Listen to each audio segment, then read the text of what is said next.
안녕하세요. 시골 목사입니다. 오늘은 창세기 2장을 살펴보겠습니다.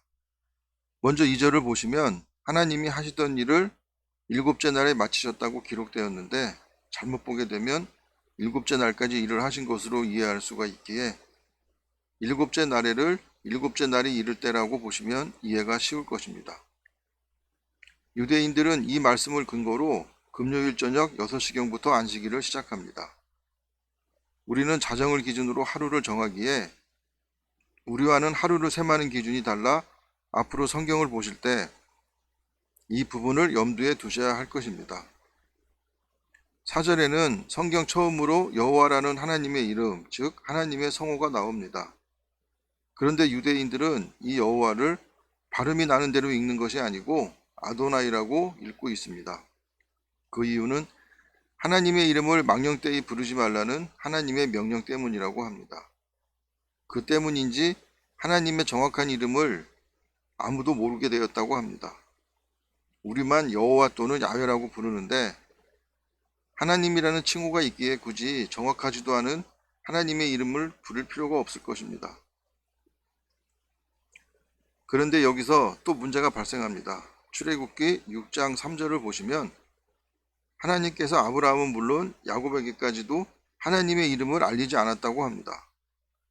야곱보다 후대에 태어난 모세가 하나님의 이름을 창세기에 기록했다는 것 때문에 창세기의 저자가 모세가 아닐 것이라는 주장이 나오기도 합니다. 그리고 창세기 1장에서 전혀 언급되지 않았던 하나님의 이름이 2장에서 기록된 건 역시 창세기의 저자가 여러 명일 것이라는 주장에 근거를 만들어 줍니다. 그러나 보수적인 견해에서는 창세기가 출애굽기보다 후대에 기록했기에 하나님의 이름을 기록할 수 있었을 것이라고 봅니다.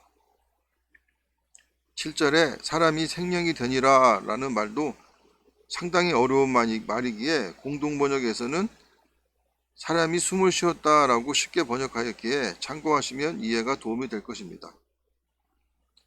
10절에서 14절에 기록된 에덴에서 흘러나온 비손, 기온, 히데겔, 유브라데 강은 현재 어디를 말하는지 아무도 모른다고 합니다. 그 이유는 노아 때의 홍수로 그 흔적조차 없어졌기 때문이라고 합니다.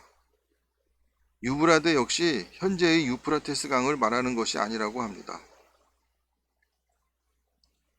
15절에 에덴 동산을 경작하게 하셨다는 말씀도 그 당시 경작 도구가 없었을 것이기에 공동 번역에 돌보게 하셨다가 맞는 번역으로 보입니다.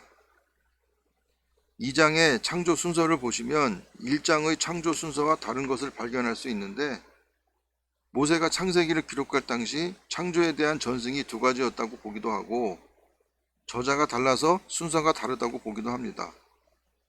그러나 1장은 창조 순서에 비중을 두고 기록했고 2장은 창조물의 역할과 기능에 대해 비중을 두고 기록했다고 보기도 합니다.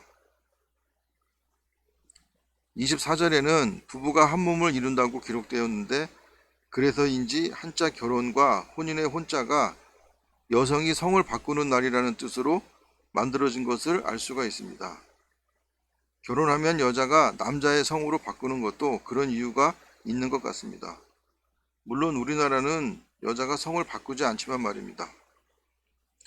부부가 둘이 한 몸을 이룬다는 말이 커다란 의미가 있는 말입니다. 그 이유는 우리가 그리스도를 믿고 그의 계명을 지키면 그리스도와 하나가 되는 것이기 때문입니다.